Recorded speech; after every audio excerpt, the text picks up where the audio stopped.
Programming for world peace. Programming is not just a tool for creating computer programs, because computer code is a way to uniformly represent deeply complex things. Math as code is a powerful example of just that. Here, mathematical notation ceases to be ambiguous and everything becomes clear. Programming is also self-evaluating. Here, ineffective teachers can't tweak grades to keep under the radar. They may not even be necessary. Certainly, grades aren't. Because here, the program either works or needs more work. Of course, standardized education would try to force standardized programs, and that can't work. This never did. For example, forcing students to read books that they aren't interested in and then grading them has forever been profoundly stupid. Doing the same with computer programs would fail just as badly. But if the students were to choose what they want to study with code, in a self-paced and self-directed system of education, they could map out and thus learn anything and everything. They can simulate how the body works in order to study medicine, or flat out write computer games to study math and physics. This is easy and quite realistic, so as long as they are choosing what to learn next. Some students may choose to build content management systems, others payment processing systems. These are not traditional subjects, but having pursued unique subjects for years and years will log a very meaningful history of curiosities, achievements, and research interest that can lead to a successful career, which is far more valuable than an ineffective high school diploma, and could, in fact, create a culture of creating small portable companies straight in high school, helping students to lift themselves and maybe each other out of poverty, rather than pushing them into more and more unforgivable student debt under the false promise of higher education where all the noise they've memorized will finally come together. It's all quite ineffective. But fixing schools is not about education. It really isn't.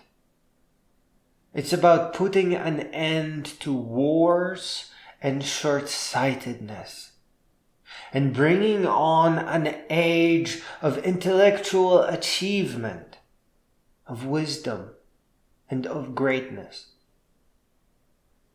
I think the truth is that we only tell ourselves that wars have clear reasons. And in fact, wars are always started by uneducated madmen for no logical reason at all. It wasn't the Archduke or some stupid fantasy of superiority, and the war that is currently ongoing could be just the result of mixing drugs or the wrong dose of antidepressants.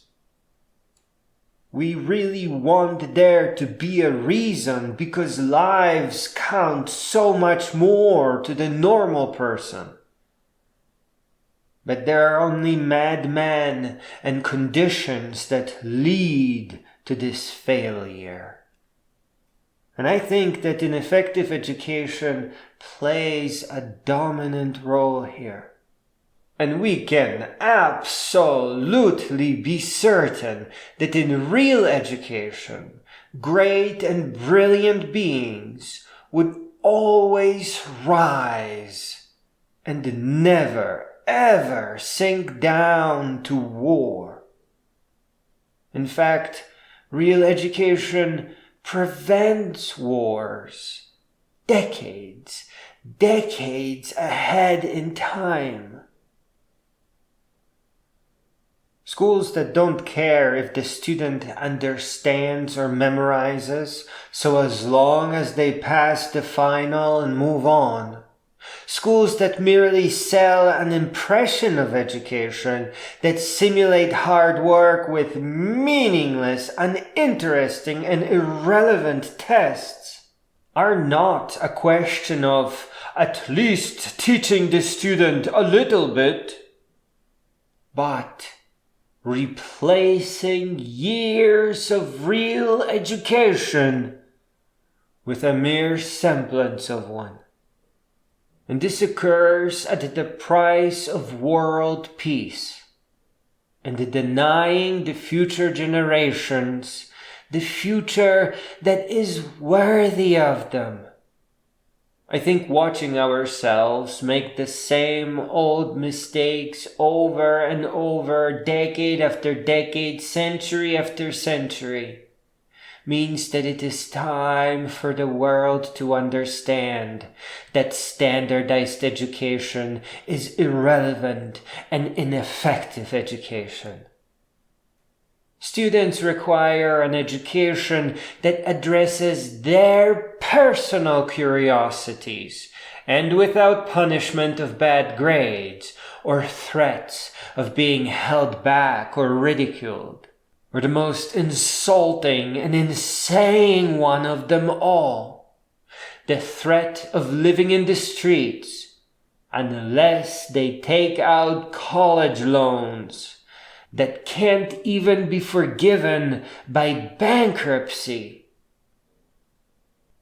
Finally, we must remember that the true human culture, or our superculture, the one that encompasses all other cultures, has been beautifully and profoundly framed by philosophers and great beings that made meaningful, positive, and lasting contributions.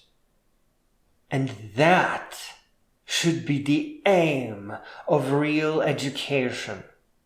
The entry into the culture of greatness and great thought and great deed.